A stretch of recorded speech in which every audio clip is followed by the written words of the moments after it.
Ikaze kuri AZ Kigali update mu rugo rw'imikino, urugo rw'amakuru agezweho ndetse n'ibindi byose wakwifuza kumenya hanze ahangaha. Ubu rero tukaba tugiye kugaruka tuganira kuri Chelsea, tugaruka tuvuga kuri transfer. Turahera kuri Christopher Nkunku. Christopher Nkunku Chelsea yamuguze miliyoni 52 imuguze mu ikipe yo mu Budage RB Leipzig. Umuhungu rero akaba amaze kugira imyaka 27, ariko rwose kubona umwanya wo gukina mu kibuga muri Chelsea Stamford Bridge bikaba byaranze.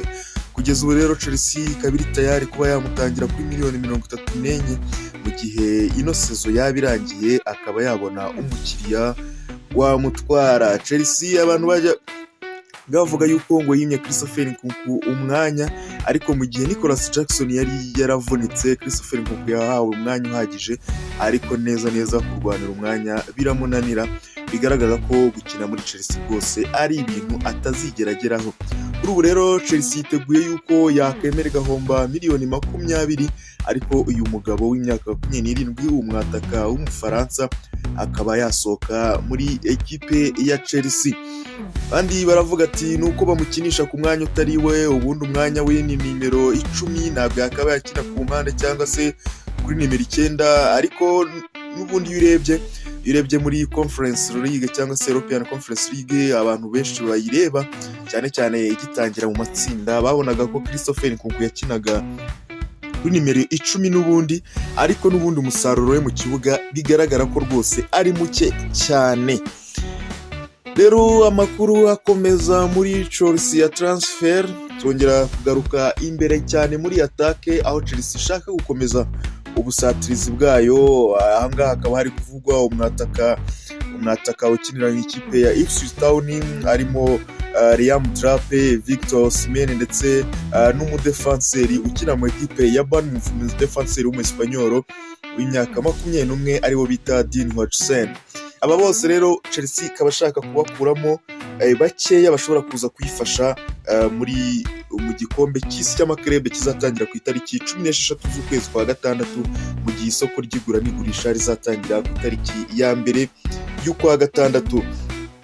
Kuri liste ndende rero nk'uko bitangazwa n'ikinyamakuru cya Sky Sport kigaragaza ko Chelsea ifuza abataka, harimo Liam Trappe ukomoka w'umwongereza ari gukina ikipe ya Ipswich Town, akaza Hugo Ekitike umurutayizamu ukinira ikipe ya Frankfurt yo mu gihugu cy'Ubudage, akaza Benjamin Sesko ukinira RB Leipzig yo mu gihugu cy'Ubudage, nanone akaza Jonathan David umunyakanada ukina muri Ligue mu Bufaransa, ndetse hakaza na Victor Osimhen ukinira ikipe ya Galatasaray, ariko akaba abarwa nk'umukinnyi wa Napoli kuko ekipe ya Napoli niyo yamutije mu ikipe ya Galatasaray nyuma y'uko deal yo kuza gukina muri Chelsea yari imaze kwanga.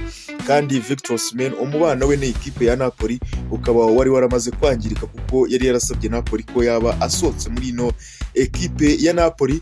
Biba ngombwa rero ko bamutiza mu ikipe ya Galatasaray. Kugeza ubu rero Chelsea ntabwo yigeze ikuraho amaso, ikaba ikimureba, aracyari kuri liste ndende yuko yaba yaza mu ikipe ya Chelsea. Ndibutsa ko uyu Liam Trappe afite release clause ya miliyoni 30 z'amayero zonyine, igihe ekipe yiwe ya Ipswich yaba imanutse mu cyiciro cya kabiri, ariko mbabwira ko ikipe ya Chelsea atariyo imuriho yonyine.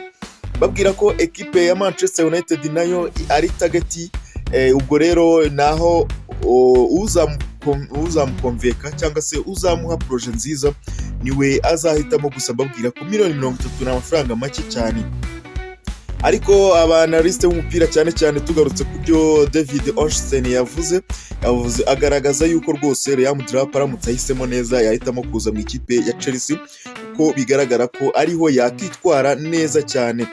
Iyo ngibi rero uno muhungu Liam Trappe akaba agomba guhitamo niba ajya mu ikipe ya Manchester United cyangwa mu ikipe ya Chelsea mbere yuko igikombe cy'Euro cy'abatarengeje imyaka 21 gitangira. Manchester United rero ikaba iri kureba nabo abandi bakinnyi benshi yaza yakinjizamo, ariko amahitamo y'uno muhungu aracyari imbere cyane, nubwo Chelsea bivuga ko ikiri kumutekerezaho cyane ari kuri liste imwe n'abandi bataka bashobora kwerekeza mu ikipe ya Chelsea. Nk'umufana rero wa Chelsea, ubwo nawe ufite amahitamo: ese ni Liam Delap, ni Igor Ekitike, ese ni Benjamin Sesko, ese ni Jonathan David. Mbibutsa ko Jonathan David akina mu ikipe ya Lille yo mu gihugu cy'Ubufaransa, cyangwa se ni Victor Osimhen. Wabitwandikira muri comment utubwire ati ngewe ku bwanjye nkurikije ekipe yanjye uko ihagaze nakwifuza ko uyu rutayizamu ariwe waza muri ekipe yanjye. Ntabwo rero ari ikibazo cy'abataka Chelsea ishaka gukemura gusa, ahubwo Chelsea irashaka gukemura ikibazo cy'umuzamu. Chelsea kandi ishaka umuzamu, noneho atari umuzamu ubonetse wese, aho gushaka umuzamu uri mu ikipe y'igihugu kandi akaba ari umuzamu ubanzamo mu ikipe y'igihugu akinira. Ariko nanone bagashaka umuzamu ufite imyaka ikiri mikeya, utarakura cyane, ariko ufite potential zo kuba abanza mu ikipe y'igihugu, aho bigaragara ko Robert Sanchez rwose yananiwe kugaragaza ko akwiye kuguma mu ikipe ya Chelsea, nubwo Petrovic nawe aho ari nubwo ari kwitwara neza hatije muri Strasbourg mu gihugu cy'Ubufaransa, umutoza Enzo Maresca yakomeje kugaragaza ko atamukunze cyangwa se atakunze style z'imikinire ye, nubwo ari gufasha ikipe ya Strasbourg mu Bufaransa, akaba agiye no kwihesha itike yo gukina Champions League. Ndubutsa ko ikipe ya Strasbourg ni ikipe ya kane ku rutonde ifite amanota 49, mu gihe ikipe ya Monaco ari ya kabiri ifite amanota 50. Mu gihe Monaco yatakaza gatoya, Strasbourg igatsinda, ikipe ya Strasbourg yahita iya kabiri, kandi ibaye iya kabiri ihita ibona itike direct yo gukina Champions League idaciye muri playoff mu gihugu cy'Ubufaransa. Abantu bo muri Chelsea rero ntago babasha kumva neza ko umuzamu bafite atari umuzamu w'umuhanga, cyangwa se ntago barabyiyumvisha, nubwo ni bamwe nyine bavuga ati Robert Sanchez si umuhanga, na Enzo Maresca akavuga ati nyamara twakomeza tukamugerageza, ariko amahirwe menshi nuko Chelsea igomba gushaka umuzamu mushyashya, nk'uko biri kugenda bitangazwa n'ibinyamakuru byinshi bikorera mu gihugu cy'Ubwongereza, harimo na Football London nk'uko yazindutse ibyandika kino gitondo. Ikindi ahandi kandi Chelsea ishaka kuranforsa ni ku mpande zayo, cyane ku ruhande rw'iburyo. Chelsea rero ikaba ishaka kuzana umuwinga mushyashya, nk'uko kuri liste zayo hariho umukinnyi wa Manchester United ariwe Alejandro Garnacho, ndetse n'umukinnyi wa Dortmund ariwe bita Jamie Gittens. Aba bombi rero Chelsea ikaba ishaka kubazana mu kibuga, ikaba ishaka kubazana Stamford Bridge kugira ngo ikomeze gukomeza ubusatirizi bwayo, nyuma y'uko rero umukinnyi Mikhail Modric ibikomeje kuba ibibazo cyane ko abamuhagarariye ejo bundi nibwo bagiye gukora test yo bita lie detector. Ubwo no kuvuga ni kwa kundi bafata imashini bakagukoresha interview, bakajya bakubaza ibibazo, noneho aho uvuze ubeshya imashini ikavuga ko ubeshye. Mu bibazo rero byose bamubajije, imashini ya lie detector yagaragaje ko Mikhail Modric nta hantu na hamwe yigeze abeshya. Mu bibazo rero bari kumubaza, bakaba bari kumubaza niba koko yarigeze akoresha imiti yongera imbaraga nk'uko UEFA ibimushinja. Muri test bakoze bwa mbere bakaba baragaragaje ko harimo imiti yongera imbaraga yari yarakoresheje, ariko muri test bamufashe bwa kabiri ibisubizo bikaba bitari byagaragara. Abamuhagarariye rero akaba aribo bakoze ino test ya lie detector kugira ngo bazabyifashishe mu rukiko mu gihe sample ya kabiri yabije iyemeza ko koko Mikhail Modric yaba yarakoresheje imiti yongera imbaraga. Ibi rero bikaba nibura bitanga icyizere ko Mikhail Modric ashobora kuzatsinda kino kirego ari kuregwa, kuko kandi n'abamuhagarariye ndetse n'ikipe yaje aturukamo bagaragaza ko Chelsea igomba kubahereza miliyoni 30 mu gihe Mikhail Modric yaba akina, ariko nadakina izo miliyoni 30 bashobora kuzihomba. Ari no mpamvu rero bashyize imbaraga mu kugira ngo barwane n'iki kintu, cyane ko bigaragaza ko ashobora no kuba yarakoresheje ino miti agikina mu ikipe y'iwabo muri Ukraine. Ibi byose rero bikaza bivuga yuko aramutse atsinzwe n'iki kirego Mikhail Modric yahanishwa igihano cy'imyaka 4 atagaragara mu mukino w'umupira w'amaguru. Urumva rero Chelsea igomba gushaka igisubizo mu gihe Mikhail Modric yaba hamwe n'iki cyaha, ariyo mpamvu bari gushaka undi muwinga ariwe Garnacho ndetse na Kitens bo mu gihugu cya Dortmund kugira ngo bazakuremo umwe muri bo. Ndibutsa kandi ko ntago bibagiwe ndetse na Nico Williams, nubwo Nico Williams ari kurebwa n'amakipe menshi harimo ikipe ya Liverpool ndetse n'ikipe ya Arsenal, ariko Chelsea nayo iracyagerageza ngo irebe niba uno muhungu yamukonveka akaba yaza mu ikipe ya Chelsea kuza gukina umupira Stamford Bridge. Ikibazo cyo muri Mediane ho, mu gihe Mediane Chelsea ibona ko muri midfield nta kibazo na kimwe ihafite kuko ifite n'undi mukinnyi mwiza uri gukina mu ikipe ya Strasbourg, bibaye ngombwa ko ashobora kugaruka mu ikipe ya Chelsea. Ahubwo ikibazo kiri muri defense, aho Chelsea ibona ko igomba kurenforcer defense yayo ku mukinnyi bita Dean Hodgson. Uyu muhungu rero wigeze gukina mu ikipe ya Juventus ikaza kumugurisha mu ikipe ya FC Bournemouth mu Bwongereza. Uno mwaka rero akaba yaritwaye neza, aho Real Madrid nayo yigeze gutekereza kuba yamuzana ikamushyira muri defense yayo, ariko rero akaba akiri open kuba yakerekeza mu ikipe iyo ari yo yose, aho akunda kugaragara akina ku ruhande rw'ibumoso muri defense. Nuvuga ngo ko akunda abadefenseri babiri baba bahagararanye, akaba akina ku ruhande rw'ibumoso. Ubwo nuvuga ngo yakina cyane cyane kuri uriya mwanya Levi Colwill akunda kugaragara akinaho. Uyu muhungu rero entourage yiwe cyangwa se groupe y'abantu bamuhagarariye bakaba bakunda gukorana na ekipe ya Chelsea cyane, nk'uko byanditswe n'ikinyamakuru cyitwa The Guardian gikorera mu Bwongereza. Uyu muhungu Dean Hodgson akaba rwose amahirwe menshi bishoboka yuko ashobora kwerekeza muri ekipe ya Chelsea. Uyu mugabo rero bikaba bivugwa cyane yuko Chelsea iri kwirukanka kuri no deal kugira ngo imuzane hakiri kare, kugira ngo nawe azabashe kugaragara mu mikino y'igikombe cy'isi cy'amaklub kizabera muri Amerika, kizatangira ku itariki 16 z'ukwezi kwa gatandatu k'uyu mwaka, mu gihe rero igura n'igurishwa ry'abakinnyi rizatangira ku itariki 10 ya mbere y'ukwezi kwa gatandatu.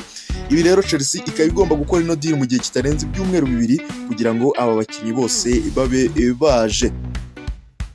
Ku bakinnyi baba winga rero Chelsea ishaka kuba yazana harimo n'umukinnyi w'imyaka 19 ukina mu gihugu cy'Ubutaliyani mu ikipe ya Juventus. Uyu nguyu nta wundi akaba ari uwo bita Kenan Yildiz. Kenan Yildiz rero akaba ari umuhungu rwose ugaragaza ubushobozi, nuko atajya akunda gukina cyane mu ikipe ya Juventus, ariko iyo agiye mu kibuga bigaragaza ko ari umuhungu mwiza ushobora kuza agakina umupira.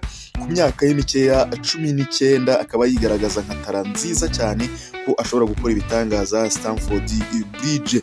Uyu nawe rero ashobora kuba yagaragara kuri liste y'abakinnyi bashobora kuza mu ikipe ya Chelsea, nk'uko bikomeza kugenda bitangazwa n'ibinyamakuru byinshi bitandukanye.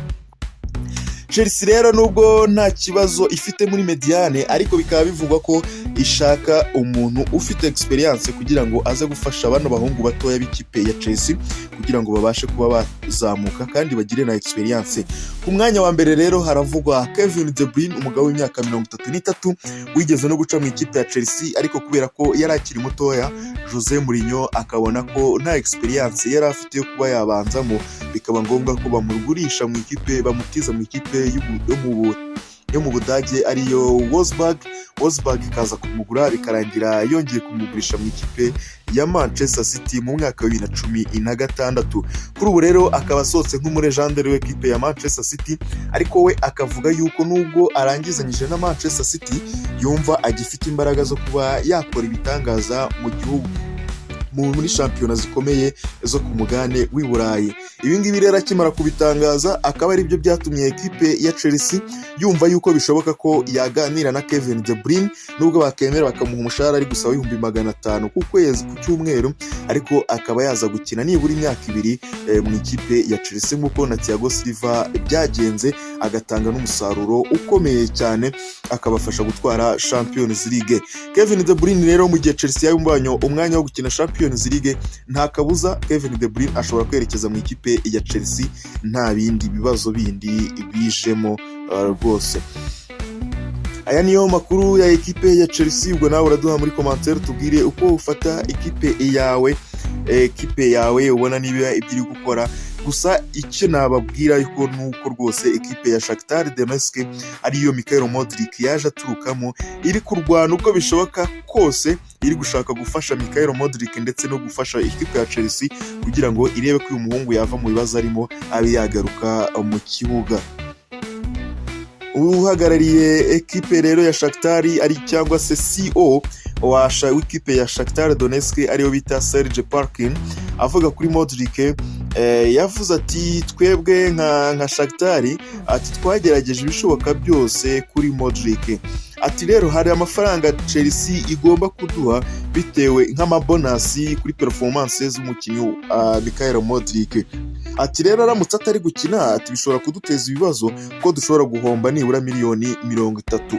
Nkuko natangiye mbibabwira, iyi ngiyi ikaba ariyo mpamvu ikomeye cyane abayobozi ndetse n'ikipe ya Shakhtar Donetsk bari kurwana inkundura kugira ngo barebe ko uyu muhungu Mikhailo Modric yagaruka mu kibuga.